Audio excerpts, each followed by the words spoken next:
Good morning, class 9. Today we'll take up the classification of phylum Vertebrata. I told you children that day that phylum Vertebrata is divided into 5 classes, that is Pisces, Amphibia, Reptilia, Aves and Mammalia. Now today we'll take up all these classes one by one. So the first one is Pisces. Pisces includes all kinds of fish which are exclusively aquatic animals. As you can see here, the important characteristic of these fishes are the skin is covered with scales or plates. They have gills for breathing. These gills take in oxygen dissolved in water.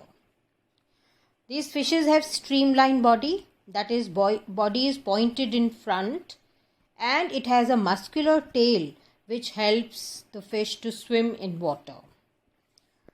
They are cold-blooded animals. Children, you know what are cold-blooded animals? The animals which do not have a constant body temperature. Their temperature changes with the outside environment. So they are cold-blooded. Heart is two-chambered.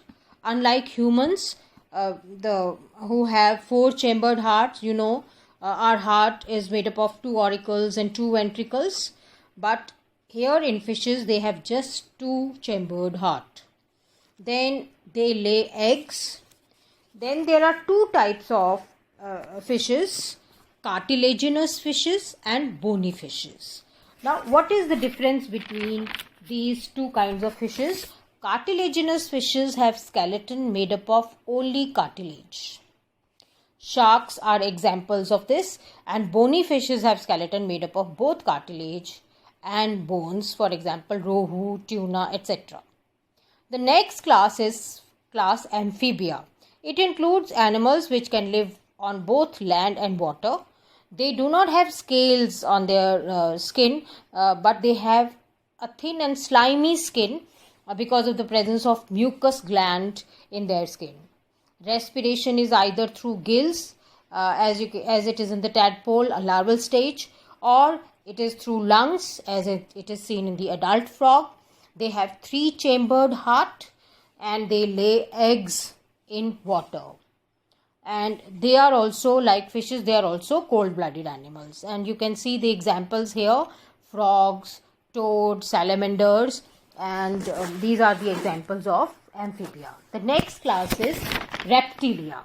Class Reptilia includes cold-blooded animals which go for hibernation.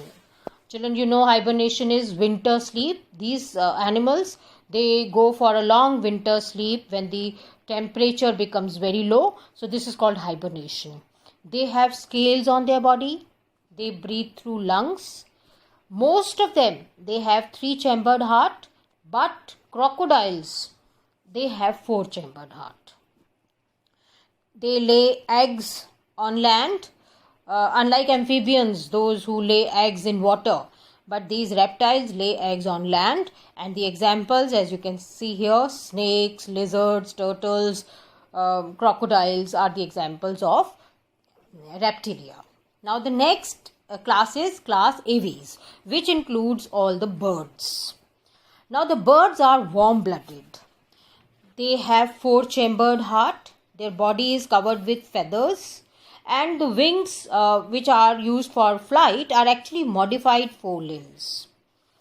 Then besides these wings, the birds also have streamlined body which help them to cut through the resistance of air. They breathe through lungs and they lay eggs with shells. And the examples of these birds, which are the common examples of these birds: crow, sparrow, pigeon, parrot, duck, ostrich, stork. There are so many birds, peacock. All these come under this class Aves. Now the next is class Mammalia. Now, mammalia are also warm-blooded animals like birds. They have 4-chambered heart and they breathe through lungs. The skin is covered with hair or fur, and the skin also has sweat and oil glands. Now, the most important distinguishing feature of mammals is that they give birth to young ones and feed these young ones with the milk produced by the mammary glands. Then they have external ears. This also is one important characteristic of mammals. Now, as I told you that they most of them they give birth to young ones, but we have a few exceptions like platypus and echidna.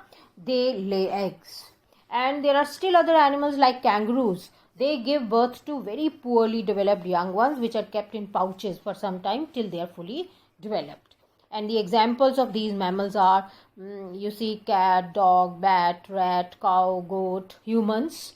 And even whales. Whales are also mammals. They are always misunderstood as fishes, but they are actually mammals because they give birth to young ones and they have all the other features like mammals. So with that we come to the end of this classification of animal, this kingdom Animalia. Now let us revise, and now we will see that how this classification has been done. Now with this flow chart which is given here, now the animals first are divided in two broad categories. The animals which have cellular level of organization like Porifera. So Porifera is separated. And then the animals which have tissue level or organ level of organization. Under this comes these three further subcategories. The animals with no body cavity like coelentrates and platyhelminthes. Then animals which have pseudocoelom, that is false body cavity. Under this comes nematoda and coelomate, which have true coelom. Now under this there are further two categories. In one of kind, the mesodermal cells from a single cell during embryonic division, like in Annelida, in Arthropoda and Mollusca, whereas in the second category, coelom is derived from pouches pinched off from endoderm. Then they are further divided, no notochord and notochord present. So no notochord as it is seen in Echinodermata, but notochord is present in all the chordata. Chordata are further divided into two. Notochord present only in the larval stage like in Protochordata, and notochord is replaced by vertebral column as in Vertebrata. Then the vertebrates are further divided into these 5 categories which I have just now explained to you. The Pisces, then amphibians, the reptiles, the birds and the mammals, and we have just now discussed their important characteristics. So this is how the whole animal kingdom is divided.